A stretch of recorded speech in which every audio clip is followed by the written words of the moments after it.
আজকে ফুটবলের এমন একটা বিষয় নিয়ে আলোচনা করব যেটা শুনে আপনার মাথা 180 ডিগ্রিতে ঘুরতে থাকবে। হ্যাঁ, আপনার মাথা 180 ডিগ্রিতে ঘুরতে থাকবে। আর আপনি যে দলের সাপোর্টার হন না কেন, আপনি বলতে বাধ্য হবেন যে এই মানুষটা ফুটবলটাকে কত উচ্চতায় নিয়ে গেছেন, সবার ধরাছোঁয়ার বাইরে নিয়ে গেছেন।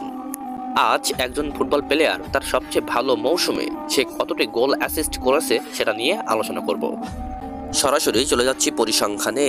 এই তালিকায় সপ্তম অবস্থানে আছেন ব্রাজিলিয়ান তারকা নেইমার জুনিয়র। তিনি তার বেস্ট মৌসুমে সর্বোচ্চ গোল অ্যাসিস্ট করেছেন 61টি, সেটি 2011 সালে। তালিকায় ষষ্ঠ অবস্থানে আছেন উরুগুয়েন স্ট্রাইকার লুইস সুয়ারেজ। তিনি তার বেস্ট মৌসুমে সর্বোচ্চ গোল অ্যাসিস্ট করেছেন 72টি, সেটি 2015 সালে। তালিকার পঞ্চম অবস্থানে আছেন ফলস স্ট্রাইকার রবার্ট লেভানডফস্কি। তিনি তার বেস্ট মৌসুমে সর্বোচ্চ গোল অ্যাসিস্ট করেছেন 80টি, সেটি 2021 সালে। তালিকায় চতুর্থ অবস্থানে আছেন পর্তুগিজ মহাতারকা ক্রিস্টিয়ানো রোনালদো। তিনি তার বেস্ট মৌসুমে সর্বোচ্চ গোল অ্যাসিস্ট করেছেন 86টি, সেটি 2013 সালে। তালিকায় তৃতীয় অবস্থানে আছেন আর্জেন্টাইন মহাতারকা লিওনেল মেসি। তিনি তার বেস্ট মৌসুমে সর্বোচ্চ গোল অ্যাসিস্ট করেছেন 90টি, সেটি 2016 সালে। এবার আসেন তালিকার দ্বিতীয় অবস্থানে কে আছেন আপনি জানেন কি? ওই লিওনেল মেসি। মেসি সে মৌসুমে সর্বোচ্চ গোল অ্যাসিস্ট করেন 95টি, সেটি 2011 সালে।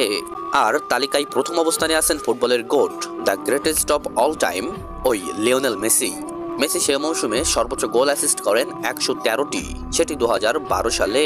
উক্ত তালিকায় প্রথম অবস্থান, দ্বিতীয় অবস্থান এবং তৃতীয় অবস্থানে এককাধিপত্য লিওনেল মেসিরই। সুতরাং বলাই যায় ফুটবলের সর্বকালের সেরা খেলোয়াড় তো এমনই যার রেকর্ড ভাঙার ধারে কাছে নাই কোনো ফুটবলার।